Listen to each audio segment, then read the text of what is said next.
Hello, this is Dr. Y here, and today we're going to talk about the registrations on the Scratch and the overview of the Scratch. So, if this is your first time to use the Scratch, you need to click on the Join the Scratch, and then you put your username as your registrations. For example, you can put anything you like Dr. Y and 1234, and create a password, which could be you can see that username is taken. You can put some more sophisticated one. For example, you can put some underscore, something like that. And then you can put the password. You can put anything like. You put 123456 and the dy or something like that. Okay, 123456 dy. And then you can click on the next, and it will show you which country you're in. You can put any countries you like United States.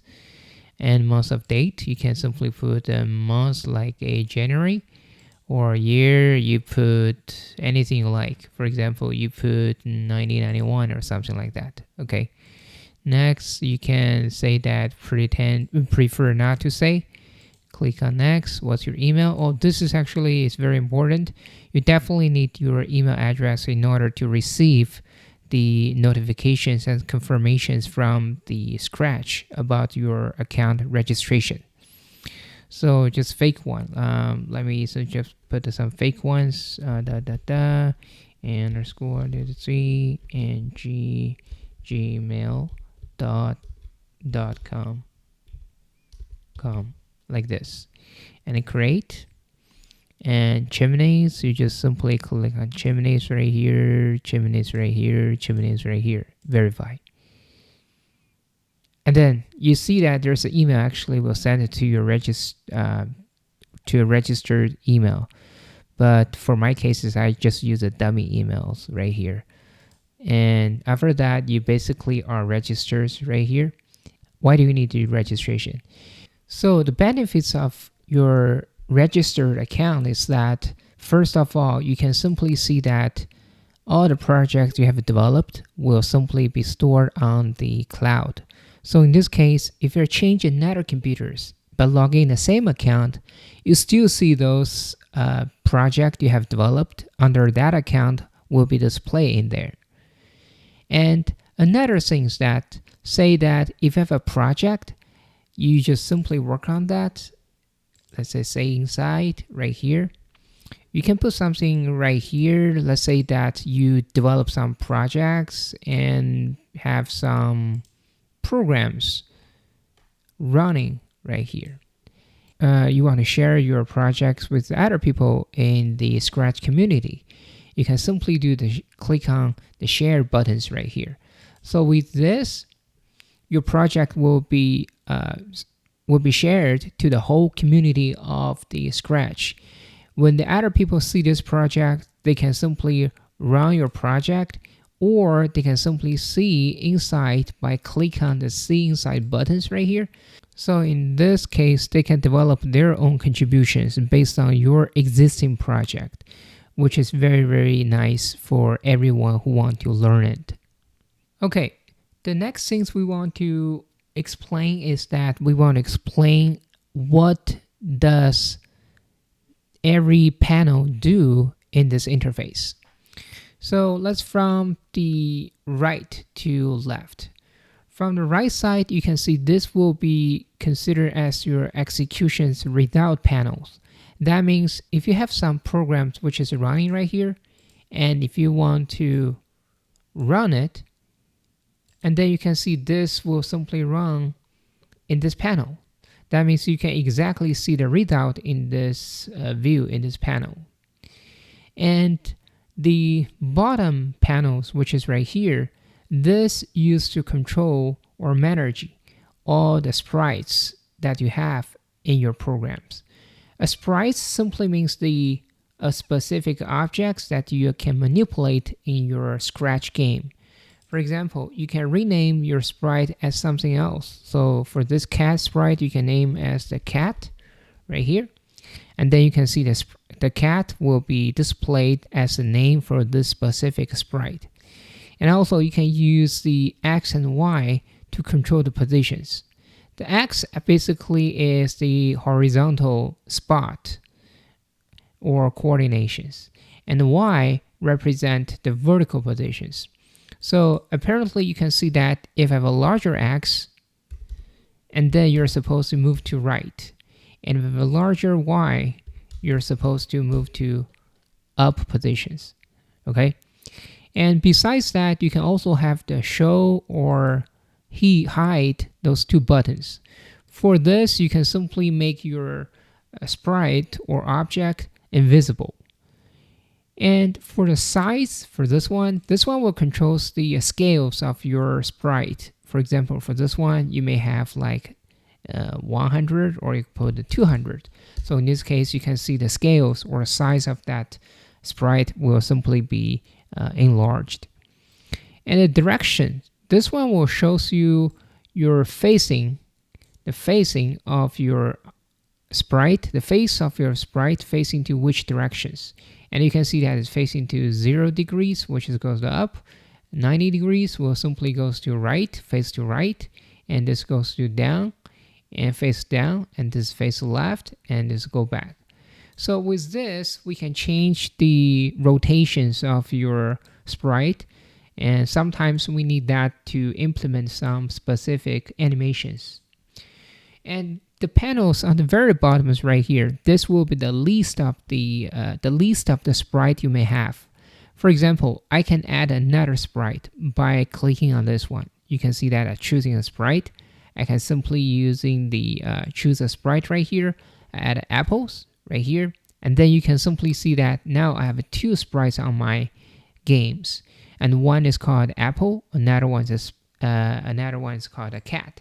So the thing is like when you click on a specific sprite, and then those actually are the location, size, or directions attributes associated with that specific sprite.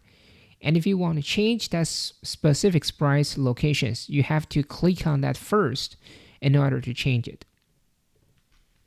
So this is very right side panels. And then let's look at the middle panel. In the middle panels, this is your word block programming panels. That means you're going to drag and drop all the blocks from the left panels to this programming panels. For example, if I simply put when this green leg is clicked, and then I will simply turn 15 degrees. I can also do like have a repeat 10 times right here. So that will be a simple programs. And in order to trigger these programs, all I need to do is like click on that green flag buttons, which is right here. Click on that, and then you can see the apple actually is changing.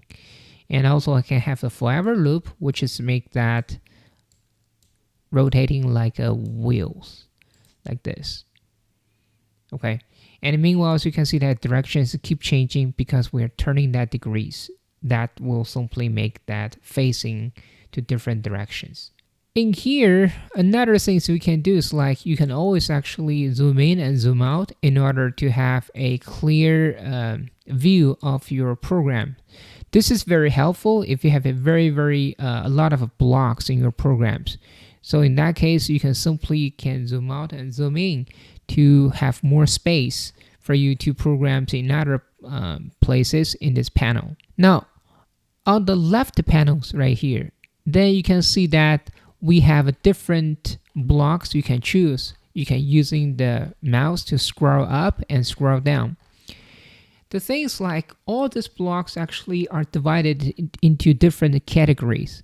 And they're including the motion categories blocks, where you can simply see all the motion related, including the turn, move steps, and I'll go to specific positions, and even get to the X positions, Y positions, and the direction positions, which is degree values you can have for your sprite, And looks right here, this one will simply have all the blocks related to the looks of your sprite. For example, they may have like a say hello words for 2 seconds, and you can see that hello will be displayed right here. Okay, so and also you will see that sound, and this is sound related blocks, where you can simply see that you can play the sound and until down, or can stop all the sounds. So you can even change the pitch or change the pen left or pen right properties, and you can clear the sound effects. You can even change the volume of the sound to make it louder. The events, this one will controls all the blocks related to the events. For example, one of the block we are using right here is using that when the green flag is clicked. So that means that when the green flag click right here, all the blocks following will be triggered. And there will be, and we will talk about the details of this, all the events blocks. Some of them actually is very, very useful, such as the broadcast blocks, or the when the specific button or key is pressed. The control block, this is also very important, and all the operation flow will simply be controlled by this control related blocks, and we will talk about that in the following lectures. Sensing, this one also will be related to the sensing related, including if your object touch a specific positions, like you touch a specific mouse pointers, or touch an edge, or touch a cat, then what you want happens. So in other words, you can simply consider this one as a event detections, whether your sprite is touching the color, or whether there's two colors touching each other, and whether there's a specific key get pressed, and those kind of things. Okay. Besides, you can also detect the coordination of your mouse pointer, and also you can detect if there's a mouse click down or something like that. So the next one is the operators blocks. For the operator blocks, for this one, you can see that this includes all the basic operations on data.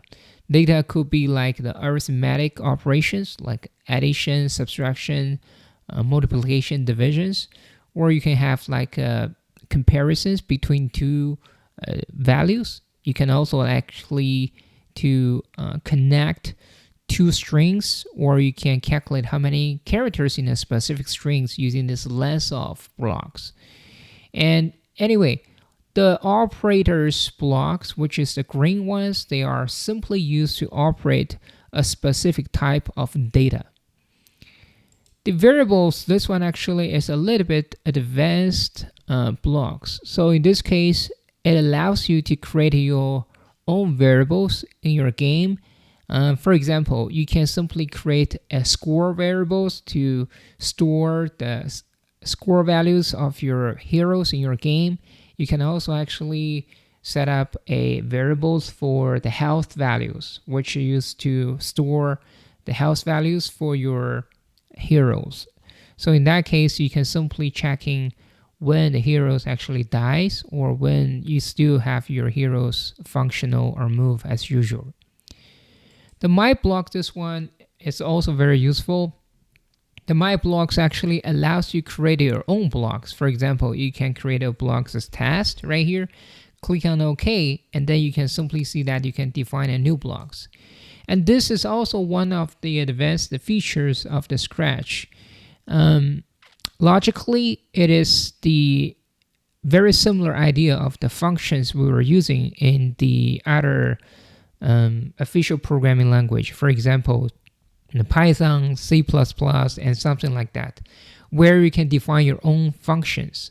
So my block definition is basically just like that. You can define your own blocks for future reusage. In this case, we will talk about those detailed blocks functionalities when we are talking a specific project in the following lectures. And besides this predefined blocks, another things you can have is like you can add some extensions. As we can see that this extensions allows you to have your Scratch with some other devices or software services. For example, if you click on this translate extensions, which is translate text into many languages, this one is provided by Google. Click on that and you will see that we have a translate. This category which lists right here. And in here you can see that it will provide two blocks right here you can use, which used to translate it a specific language to another language. For example, you can translate hello to, I don't know, to Spanish maybe, or French or something like that. And in this case, there's a lot of extensions blocks you can explore, which is also one of the advanced features of the Scratch. So that again is regarding the code. And besides that, you can also have the costume right here. The costume will simply shows how many skins or how many costumes your sprite has. For example, this one has 2 costumes, okay? And you can change that costumes anytime during the game. And you can also draw your own costume. For example, right here, I'm going to draw something right here. And then you can see that. And this is how you can draw your own costume or customize your own costume. So you can also do a sound editing. So right here, and then right here, you can see that you can have your sound editing and faster, slower, or softer, or even muted or fade in, fade out effects on those sound materials. So with that, you can apply that to your games to make it more vivid. This is pretty much the overview of the Scratch interface portal. And some other things I want to remind you is that you do have a lot of tutorials materials right here. You can easily click on one of the tutorials and that will show you the step-by-step. It's very, very useful, especially for the beginners. And another things I want to remind you is that once you have finished your project or your Scratch project development, you can simply save that. Either you can save that to your own computers, or you can save that in the cloud, which is that clicking on Save Now. Okay. And if you're having a different language preference, for example, if you're Chinese or you're French, you can simply select one of the language you feel most comfortable. For example, Dutch right here, and you can see that this is all the language will change to the Dutch versions. So this is for today, and I will see you next time. Bye-bye.